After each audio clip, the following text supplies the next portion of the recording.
welcome to the Wellness Unwrapped podcast. Thank you. So this is really weird because I was actually in your yoga class about 2 hours ago with you in front of the class and me doing yoga. So and we've had a quick switch. I've still got my leggings on under my dress. Oh, that's so funny. I'm still in my gym kit, obviously. Oh, obviously. But it's just so nice to be able to actually talk about what we do because you are my yoga teacher, or rather you are one of my yoga teachers because I actually do Kundalini yoga as well with another teacher who I adore equally as well. So I'm very blessed to have two amazing yoga teachers. So I'm really excited to have you on here because I would love you to share with our listeners a little bit about why you think yoga is such a gift for everybody. I'm going to talk a little bit about how it maybe has been a little bit misconceived. Mm-hmm. But what would be fantastic to start off with, Karen, is you weren't always a yoga teacher, were you? No. So can you tell us a little bit about how you came to be doing this? So I had a corporate job. I used to be in recruitment for years and years and years and years and years, and had 3 little children. And recruitment is just... It's full on, isn't it? Full on, relentless. And I found yoga and I started it really, a few of my friends said to me, I found a yoga teacher, would you like to do it? And we started off doing it in somebody's lounge and everybody else ended up dropping out, but I absolutely loved it. I liked the fact that it incorporated breath work. Obviously it was a mindful movement and it could be a dynamic or not dynamic depending on what you were looking for from your practice, and I just fell in love with it. And the simplest way to describe it at the time was I had such a demanding job and so much going on at home and suffered with anxiety and stress, and I was probably maybe nearly 30, and it was like leaving my mind at the door with my shoes, and that isn't you shouldn't actually do that in yoga. You're not meant to leave your mind behind. You're meant to be present and allow yourself to feel everything you need to feel. But at the time, it was the only time I got out of my head. And, you know, I'm a very kind of go, 100 miles an hour person. And I used to think, well, I'll slow down when I'm dead. That was kind of, you know, I just was like Tigger, you know, full of energy, rushing around. And it was the only time I just got out of my own head and stopped overthinking. And the more demanding my corporate job became and the more stress maybe I was under with my 3 little children and managing both, the more that I needed to do yoga to just kind of find some space just for myself. And I tried running and I tried the gym and I tried everything else, and it was the only thing that I just loved. It was just I just loved it. And then the more my job became demanding, the more I was like, I just want to be practicing yoga. And I never actually planned to teach. I wanted to go and understand why it was like this piece of magic and this gift that nothing else had ever made me feel in like my 30 years of life. And I actually had no intentions of ever teaching. I just wanted to understand, and it's just amazing. And it doesn't matter what form of there's so many different varieties of yoga, but whichever form you take, it just is a tool to be able to cope with life and whatever life throws at you. Yeah. And I love what you said that about being magic. That's a really beautiful way to put it. And I know, because we've chatted sort of separately, you went through quite a stressful divorce. Yeah. Didn't you? Yeah. So as well as working ridiculous amount of hours and raising 3 children, I did have a really challenging divorce, and yoga was just my go-to. And you know, learning to be on, I met my ex-husband when I was 15, so learning to be on my own, a massive change in life for my children. You know, when I was in the middle of my divorce, the recruitment that I did was in retail, our busiest time of year. And it was just like life was just throwing everything at me. And yoga was kind of like, I like to call, I know it's a bit cheesy, but I like to think of my mat as like a magic carpet. Oh. And, you know, it does. And when at home, I used to have my yoga mat out, and the children just knew, you know, that they weren't allowed on the mat. It was like mummy's time. And it doesn't matter whether it's a dynamic movement or something slower. You know, as my journey's progressed, I've massively kind of been drawn to the meditation for my personal practice. And for actually I think it's longer, about 4 years, I've meditated every single day before I leave my bedroom to get on with life, you know, kids, work, whatever, meditation. And you know, I've had an injury, and you know, still your yoga practice evolves and changes as life moves and changes. It's not one size fits all. Yeah. And it's always there for you, and it's a tool to be able to cope with what life throws at you. And do you feel that it has increased your resilience to what life throws at you? I mean, anyone listening to this who knows me might not agree, but I'm less reactive. Yeah.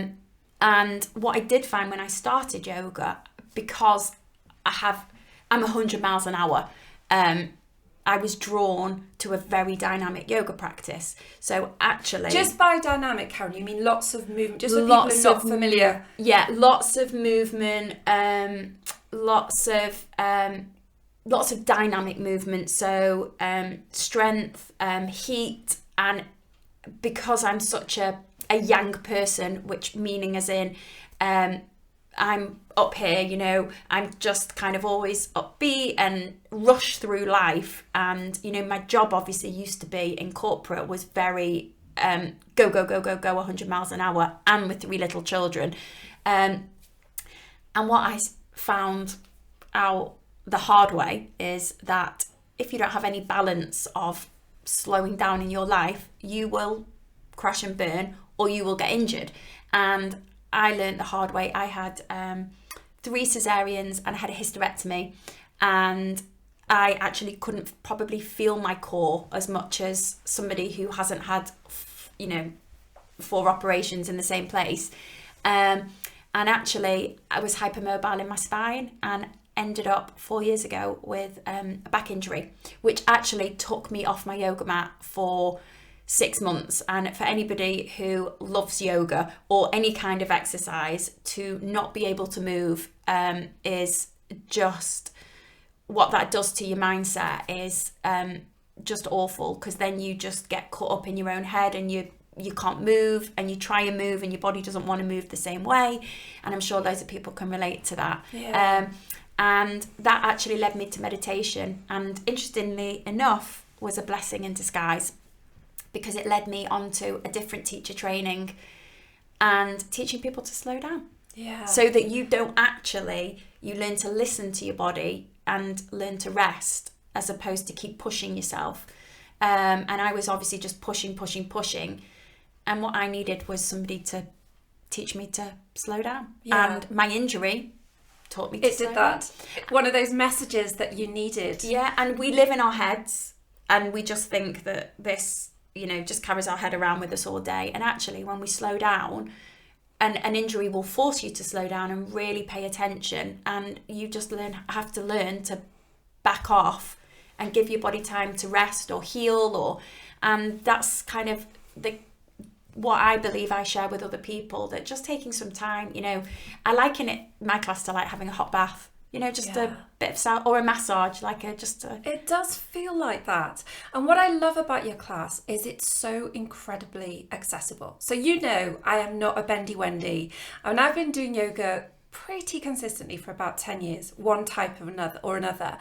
And initially I had to say, I didn't really like the yoga that I used to do. I used to go because I thought yoga's good for you and you're supposed to go, but I was never good at it. I could never really do any of the harder positions that my teacher did. So I always felt a bit rubbish. in it.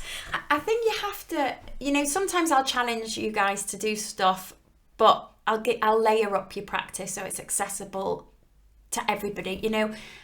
Your practice will always change and evolve, but sometimes it's not about the physical movement. It's just about being present and sometimes what might feel like a simple posture, the next day it could be really challenging. So your body is never the same. You're never finished practicing yoga. Yeah. And I think, I have that many people that are like, oh, I can't do yoga, I can't touch my toes.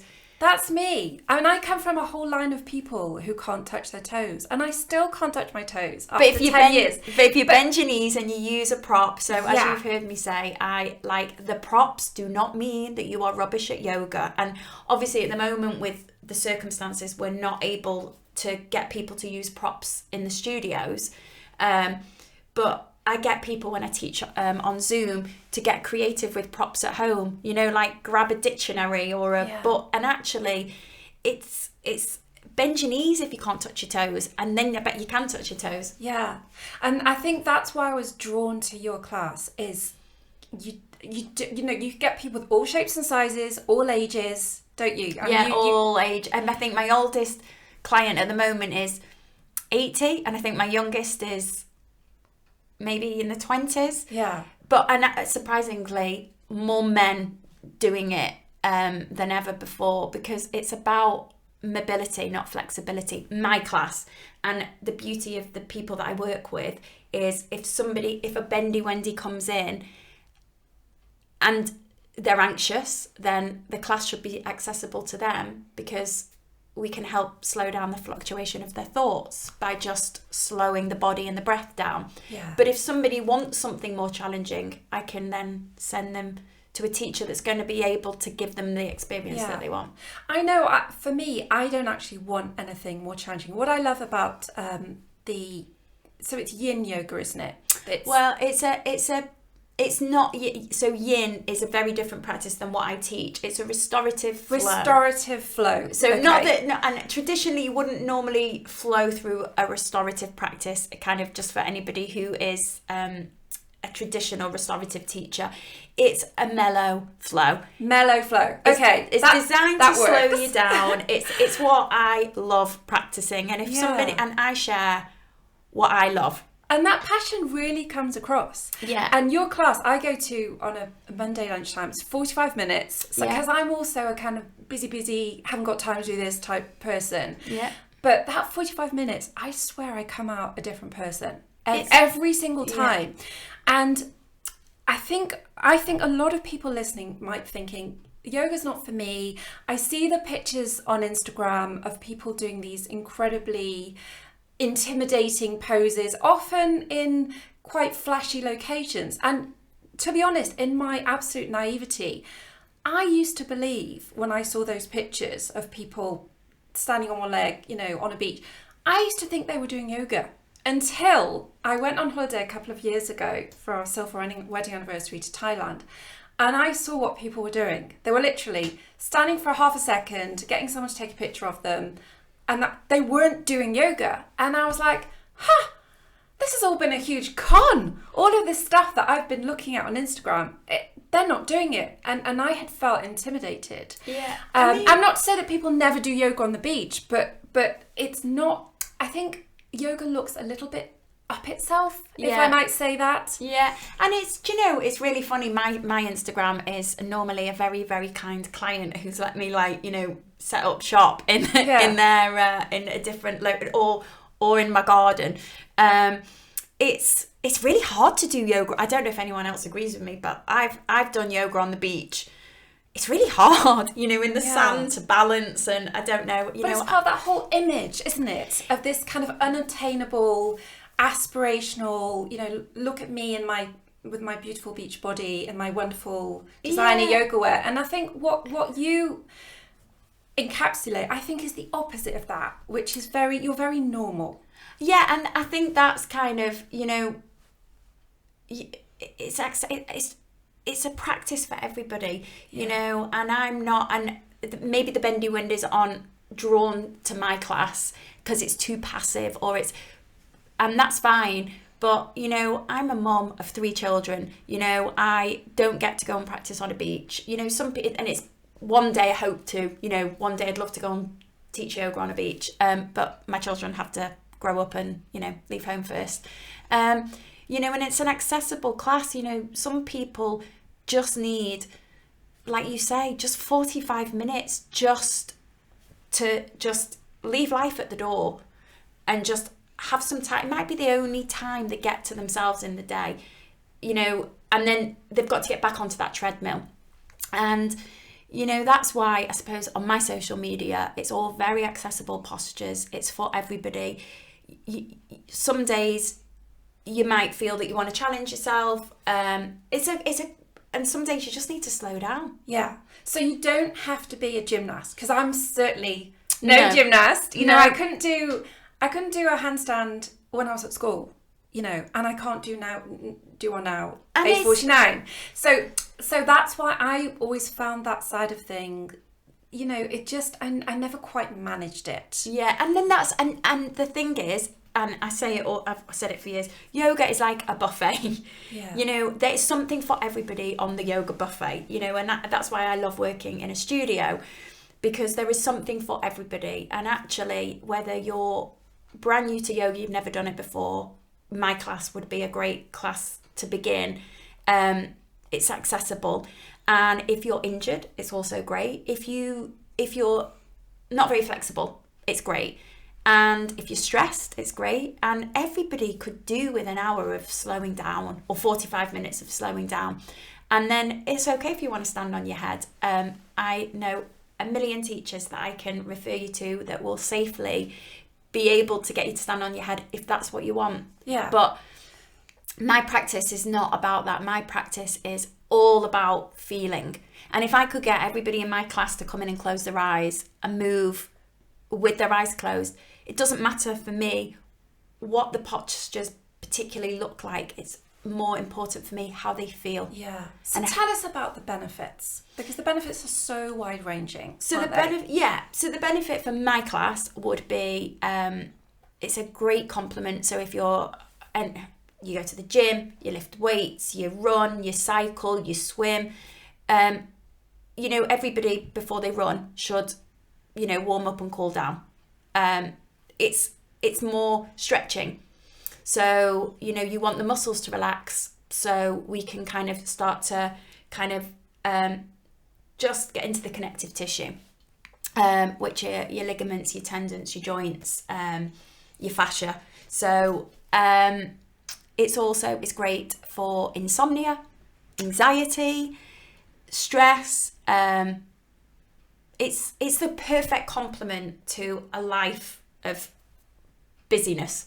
It's a perfect complement to our modern day life, and particularly, which has just, you know, things have gone even worse this year. So we're seeing even more anxiety. Yeah, and people are like, oh, I'm not interested in yoga, I don't want to do yoga. But actually, you know, it's just about being present. It's about, our mind is always going to think, but it's about giving the mind a focus, whether we focus on our breathing, whether we focus on some very simple movement.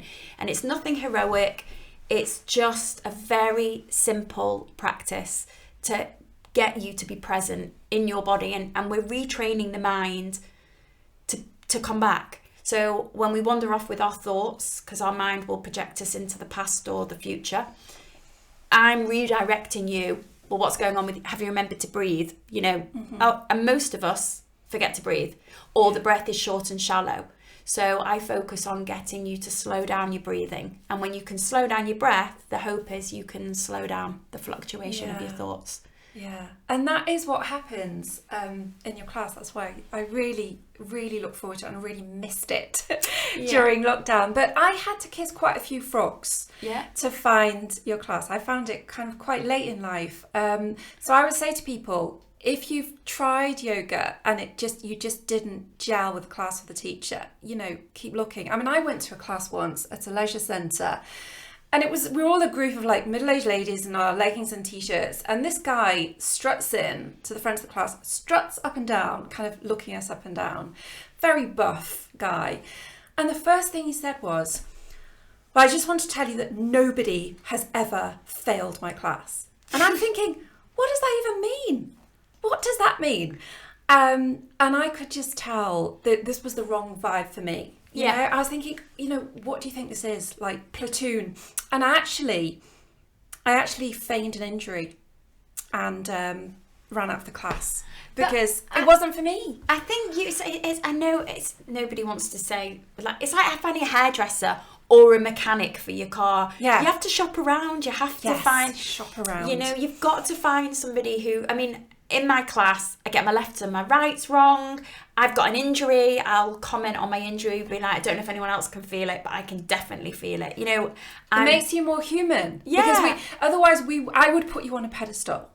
And because I look at you and but you kind of make yourself human and vulnerable as well, and we can see that you hurt sometimes. Yeah, and sometimes I've had a bad day, and it's like sometimes postures make me cry. Sometimes my body just doesn't want to go into a shape, and I have to be it's okay. Yes, it is okay. So tell us about that a posture can make you cry, because that's going to surprise a lot of listeners. So sometimes so they say issues with your tissues. So everybody's heard of like you carry the saying you carry the weight of the world on your shoulders. Well, so your body becomes kind of habitual. So whether you sit a certain way, or let's think about like a text neck. Being the way we hold ourselves when we look at our phone all day long. All day long, or if you sit at a desk, or your body will shape itself. And actually, when we start unraveling that shape, another way to liken your body is a bit like papier-mâché. I think everybody's old enough to remember papier-mâché. So when we're young, we're all malleable and fluid, like young children. But through habitual holding patterns, we get tight, stuck. Think like driving to London. If your hands were on the steering wheel, when you get out, if you're holding your hands like this for a lengthy period of time, when you unravel your hands, they're going to feel like stuck. Yeah. So it takes time to undo that papier-mâché, because it just gets tighter and hot. So what we tend to do in yoga when we're unraveling the body, surprising emotions can come to the surface. Feelings, emotions, and actually we're very good at hiding our emotions and stiff upper lip, and it's okay to cry, to release. And as long as and I do try and say at the end of my class, especially if we've done we tend to hold a lot of emotion in our hips. And you do a lot of hip opening stuff. We did a lot today, didn't we? Yeah, a lot of that, 45 minutes of full-on hips before we go, back into staying at home. But, sometimes you feel nothing, but sometimes you can have a release of emotion. Because that might be a past trauma or something that is lodged in a particular... So it's, and some people... It can be very foreign, and it's so I kind of try and let people know it's okay. And actually, as long as you've had a cry, so it could be laughing, tears of joy. As soon as you've had that release, the hope is you would feel better because you've released something, you've let it go. Otherwise, think about a pressure cooker. Or a kettle. It just boil. If you keep all that emotion stored in your body, it's got to go somewhere. And it has to come out to release. Otherwise, you get stuck. I just find that so interesting, because a lot of the men, for example, you coach you do yoga with a lot of older men who come to you not because they particularly want to talk, and they're not talking to you, and yet they are doing these particular set of postures, whatever, and you've often seen emotion coming out, haven't you? Yeah, and I think it's kind of, for them can be a shock. It's not all the time. It's not every time you go into like a hip opener or a posture, but sometimes you can. It's quite normal to go onto your yoga mat and have a cry. But men obviously are very good at kind of hiding their emotions or not being aware of them. And you start any yoga practice, you check in. which is hard. You get everybody to sit still in their own skin, which can be really foreign to people, being asked to sit still in your own skin and somebody asks you how you're feeling, what's going on with your breath, and then we move the body around, and then we have stillness at the end, and you just check back in. How do you feel now from when you arrived onto your yoga mat? And whether it's a man or whoever, that can be a new feeling. And I guess my most important message for me is nobody ever went to one yoga class and thought it was the best thing they've ever done. It's not like going to the gym, working your abs and you can feel it the next day, especially with a practice of like mine that's more subtle, that it takes time and practice and patience, which is why yoga is called a practice, because we're always practicing, because we're practicing living. Yeah. And of course, in our world today, we're used to quick fixes. We want everything done yesterday. Yeah. But this is the opposite, isn't it? It's very gentle and holistic. And we're not very good at being gentle with ourselves. Ever since being in school, we're always taught to push, as our parents maybe pushed us, we're always... And there's nothing wrong with competing and, a bit of healthy competition, but it's foreign to us to practice kindness, compassion to ourselves. We're very good at looking after everybody else. And it takes... So I'm retraining you to be kind to yourself. Yeah. And it's foreign to people. It's not a concept that most people, unless it hurts in a posture. In some classes, people feel that they're not doing anything. And actually, sometimes, we've only got one body. I said it today in class, it's the only place we've got to live.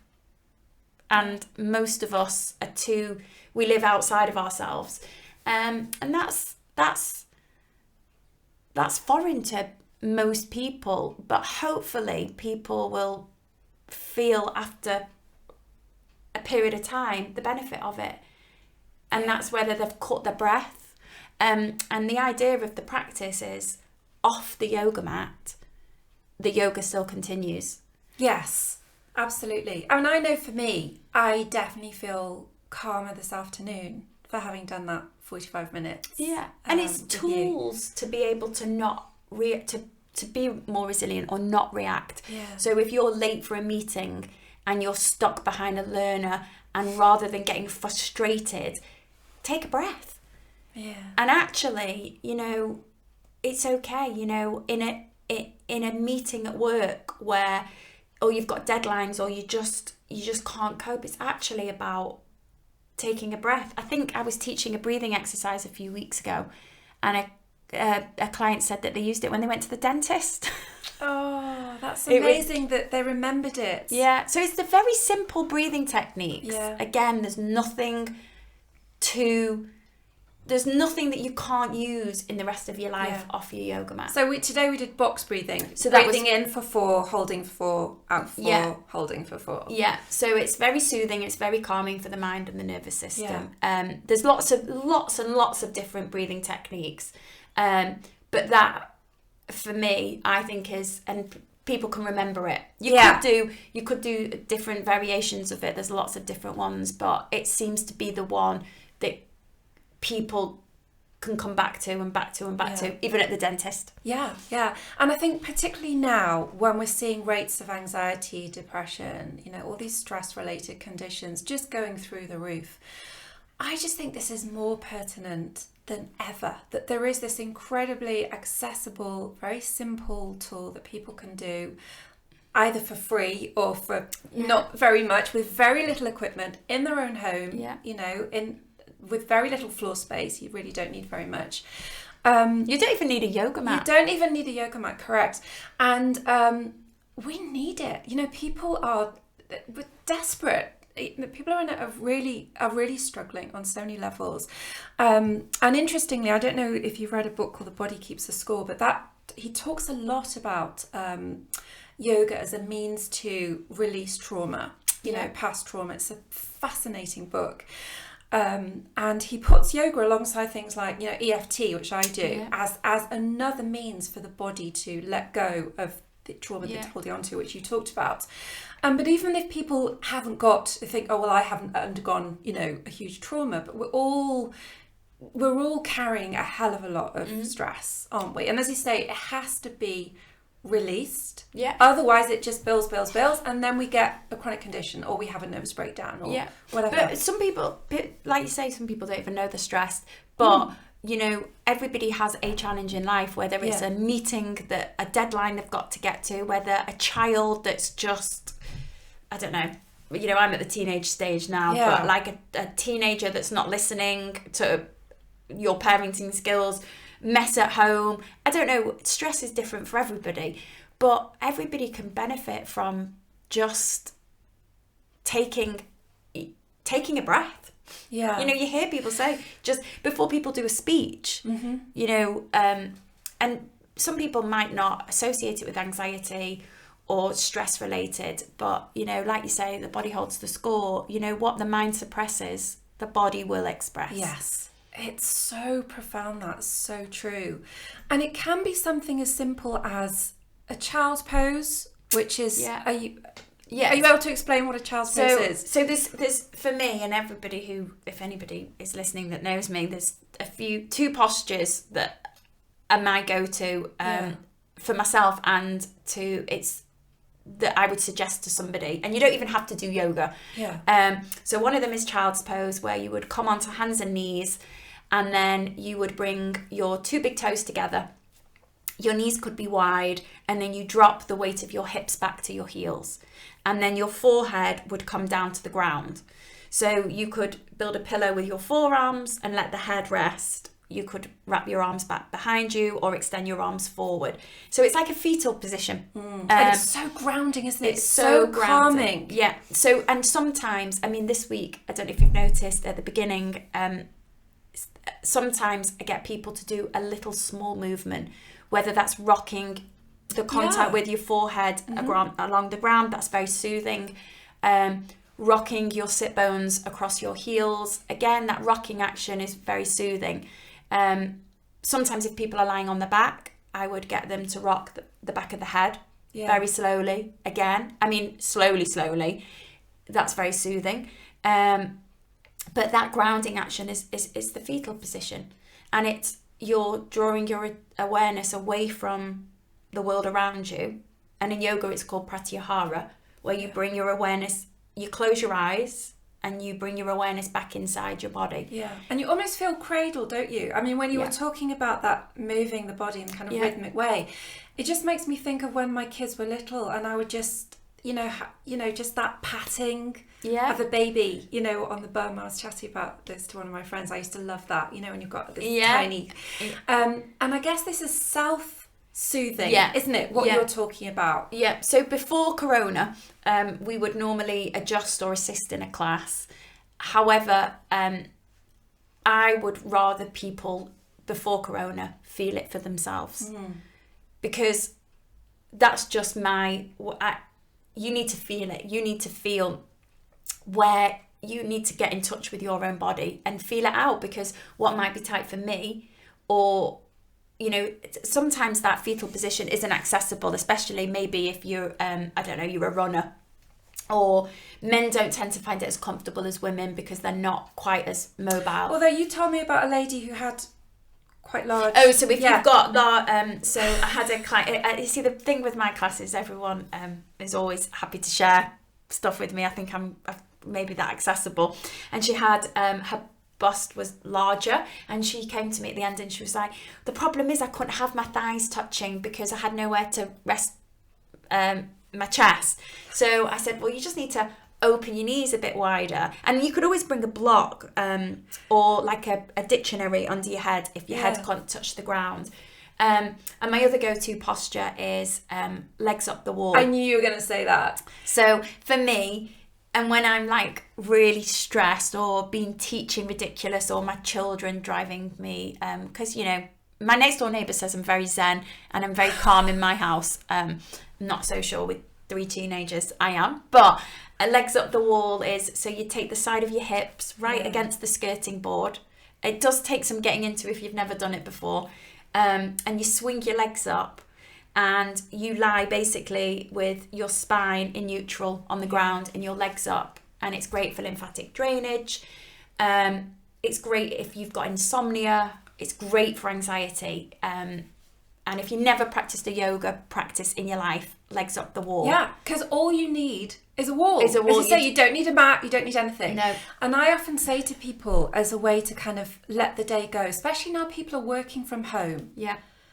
They are on from the second they wake up. You know, they're checking emails. They're expected to be accessible by their bosses, like every minute of the day. Yeah. And just as a means to let the day go, to just literally lie with your legs against a wall for a few minutes, and it's incredibly calming. It's my go-to posture for myself. It's great. Obviously I have a back injury. It's great for back injury. Some if you're really tight through your hamstrings or your calves, which is me. So you could do it with the soles of your feet together and then your knees wide, so you would bend the knees, so you'd be like in a diamond shape with your legs. But it's just a mild inversion, and the longer you spend there, the better. And it's like, some of my clients send me pictures and they're doing it with their husbands, and they don't necessarily do yoga, and the kids are doing it. And I was teaching on Zoom last week, and I could see this little girl come in, and her mum was just about to go into legs up the wall, and then she took a picture at the end, and her kid had just fallen asleep. And so you could do what with her legs up the wall. Yeah. Oh, that's so sweet. So if you wake up in the night and you can't sleep, you're just basically reversing the effect of gravity. That's all you're doing. And it's just, there's no pressure on the body. So, you know, for people who don't like standing on the head, because the reason we stand on our head is to reverse the effect of gravity, but it's a more gentle way of doing it, which is lovely before bed. So all my Zoom classes at the moment, I try and get people to finish legs up the wall. And I try and do it for like 10 minutes a day.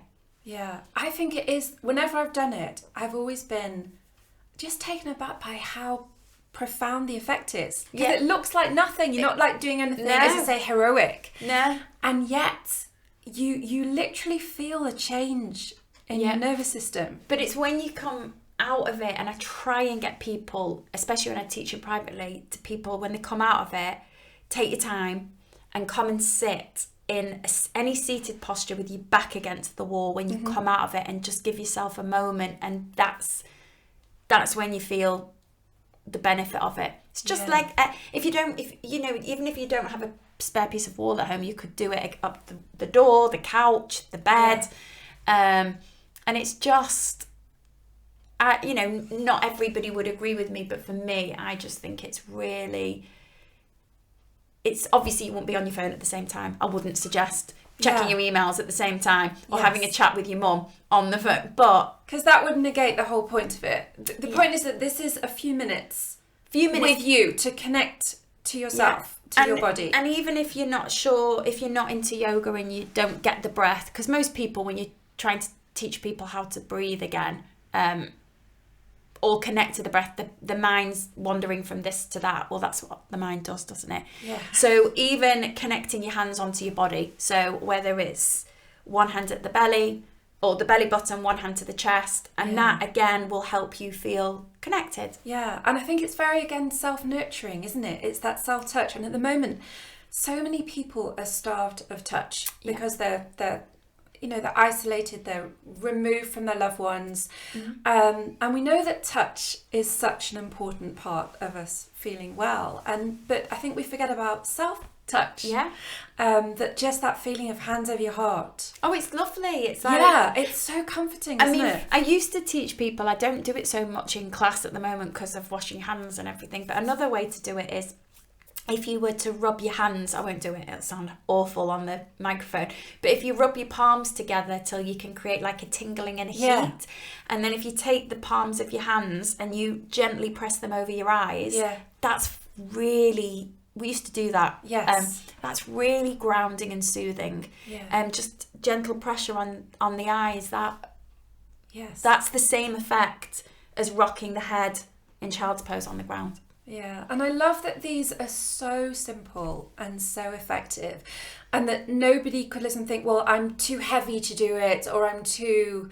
That, the They're we all can all accessible. just put pressure. If that's what we're talking about, it's just putting pressure on little certain pressure. points of the forehead. Yeah, or I mean, some people have like eye pillows, you know, like a beanbag, but it's just the same. It's just a little heat into your hands, and then placing your hands somewhere on yourself. You know, they're just simple things, just little takeaway, bite-sized things that you can do. You could do that sat at your desk, you know, if you're having a challenging meeting, you know. Or sometimes people do that automatically, don't they? Just kind of put their head in their hands and put their hands on their temples. So I think we had this instinctive, you know how, but we've kind of lost it, haven't we? Yeah. And we'll tend to go for the coffee or, I don't know, Prozac or something, rather than these very, very nurturing, self-nurturing. Yeah, it can be. Last night in class, because obviously I'm wrapping up my classes this week in the studios, and some people have, you know, have said that they've not been able to connect on a Zoom class. So I was like, take a walk. You know, another thing in nature. Yeah, another thing that I teach people to do is a walking meditation that we do, and I get people to walk on their yoga mat in bare feet with their eyes closed, and that is so simple. Yeah. But it's an act that, like walking, we take it for granted every day. It's amazing. Whenever I do that with my eyes closed, I'm always surprised where I end up, which is completely, you know, on someone else's mat, because I have no sense of direction.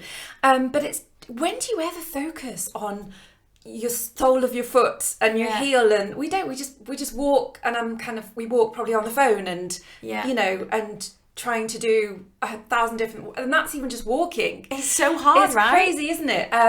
So I love that it's just going back to these very basic human. Although I must say, I have tried to do yoga outside, which I really liked during lockdown in my garden. I did that in the summer, but just a note to people to be careful, because I once took my yoga mat to Greece on holiday a few years ago. It ended very badly. I was doing yoga every morning, you know, and it was really nice, just simple stuff. And if you can imagine, there was like goat bells and a lovely breeze, and it was just this idyllic Greek scene. And I was lying there doing, I can't remember what pose it was. Next thing, I felt an ant in my ear going round and round. It felt like it was burrowing into my brain. Oh gosh. Yeah. So I literally sprung to my feet, screaming. I mean, they probably heard me in Athens, literally, get it out! Get it out! Literally running around in a circle. And the only person who was up was my son Max, my eldest. This poor kid, I just said, get it out! And he was like, I don't know what to do. I don't know what to do. I was like, Google it! So he's trying to Google what to do if you have an ant in your ear. Couldn't find anything. But anyway, I just saw some extra virgin Greek olive oil.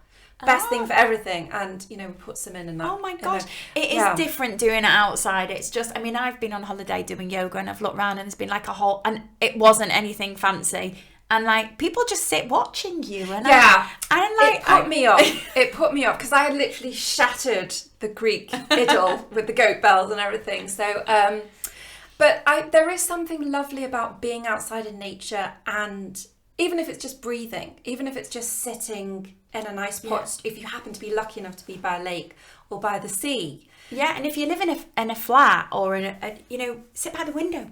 Yeah. Open the window. Everyone's got I'm hoping that everyone who's listening would have a window that they can sit at, you know, or walk to your local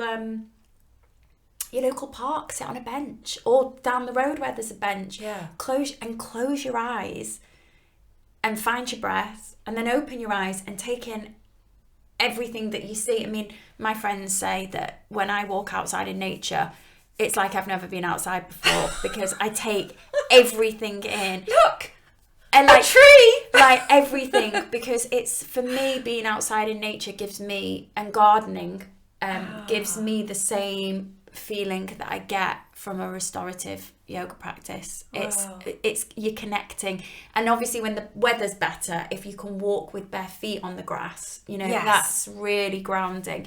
And just a way to get you, but doing a walking meditation is brilliant. And how can people do that if they think, so I'm going to try walking to the park later, and I'll do a bit of walking meditation? So obviously at the moment with the park and the whether I wouldn't maybe do it without your shoes and socks on.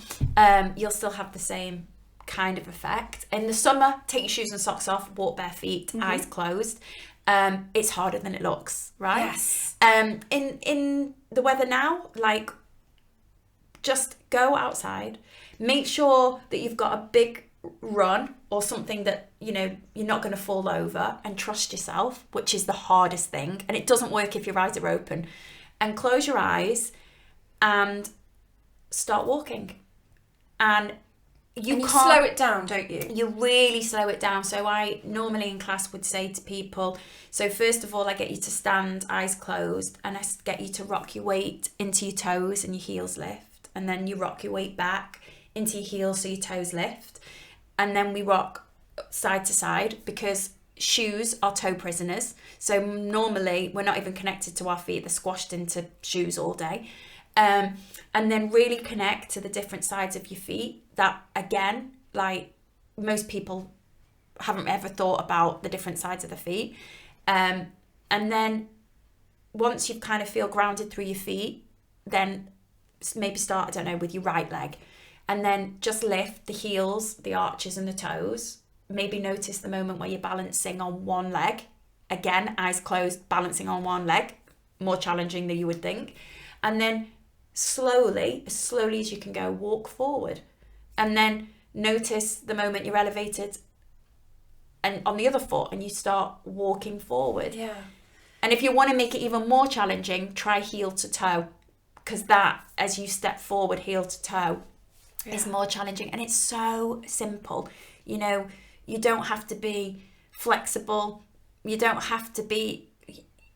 need anything other than, and when you open your eyes, hopefully for that brief amount of time, and you can keep doing it until you get out of your head, and it's just bringing your awareness away from your head down to your feet. And I think actually if we are in that kind of ruminating, you know, getting lost in anxious thoughts, which so many of us are at the moment, it is one of the quickest ways, isn't it, to draw yourself out of that. Yeah, because your focus goes completely to your feet. Because walking with your eyes closed, and the reason you walk with your eyes closed is because when your eyes are open, you're taking in everything. Your eyes will be wandering everywhere, and it's too much sensory overload, isn't it? And it's great. I did it with I've done it with a couple of kids who are doing like GCSE, pressure, stress, anxiety, insomnia, and they're just little techniques, you know, that you can take away with you.